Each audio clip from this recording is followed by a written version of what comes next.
ಮಗಳೇ ವೋಟಿಂಗ್ ಹಾಕ್ತಿದ್ದೀನಿ. ಏನು ವೋಟಿಂಗು? ಎಲ್ಲರೂ ಮನೆಯಲ್ಲಿ ನಾಮಿನೇಟ್ ಆದ್ರಲ್ಲ, ಅವ್ರಿಗೆ ವೋಟಿಂಗ್ ಹಾಕ್ತಿದ್ದೀನಿ. ಓ, ಬಿಗ್ ಬಾಸ್ ಮನೇಲಾ? ಓಹೋ, ಬಿಗ್ ಬಾಸ್ ವೋಟಿಂಗ್ ಮಾಡ್ತಾ ಇದೀಯಾ? ಯಾರು ಗೆಲ್ತಾರಮ್ಮ? ಫೈನಲ್ಗೆ ಯಾರು ಬರ್ಬೋದು? ಗಿಲ್ಲಿ ನಟ ಅವನೇ ಟ್ರಾಫಿ ತಗೊಂಡೋಗೋದು. ಹೌದಾ? ಹೆಂಗಮ್ಮ ಅದು? ಯಾಕಂತ ಅಂದ್ರೆ ಅವ್ನು ಮಾತಾಡೋದು ಎಲ್ಲದರಲ್ಲೂ ತೂಕ ಇದೆ, ಎಲ್ಲದನ್ನು ಪ್ರಾಂಪ್ಟ್ ಆಗಿ ಹೇಳ್ತಾನೆ. ಹಂಗೆ ಒಬ್ಬನು ಸ್ಪರ್ಧಿ ಬಿಗ್ ಬಾಸ್ನ ಅರ್ಥ ಮಾಡ್ಕೊಂಡಿರೋನು ಅಂತಂದ್ರೆ that is one and only Gilli ನಟ. ನಿಮಗೆ ಯಾರ್ಯಾರು ವಿನ್ ಆಗ್ಬೋದು ಅಂತ ಅನ್ಸುತ್ತೆ ಕಾಮೆಂಟಲ್ಲಿ ಹೇಳಿ. ಇವಾಗ ವೋಟ್ ಮಾಡ್ತಾ ಇದೆಯಾ? ಯಾರಿಗೆ ಮಾಡ್ತಾ ಇದೆಯಮ್ಮ? ಒನ್ ಆ್ಯಂಡ್ ಓನ್ಲಿ ಗಿಲ್ಲಿ ನಟ.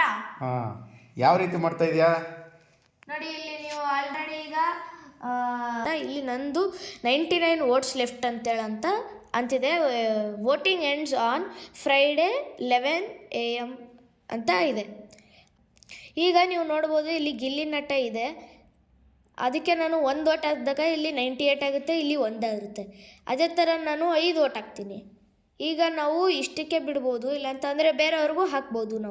ನಾನು ರಘುಗೂ ಹಾಕ್ತಿದ್ದೀನಿ. ನಾ ಇಲ್ಲಿ ಗಿಲ್ಲಿ ಮತ್ತು ರಘುಗೂ ಹಾಕ್ತಿದ್ದೀನಿ.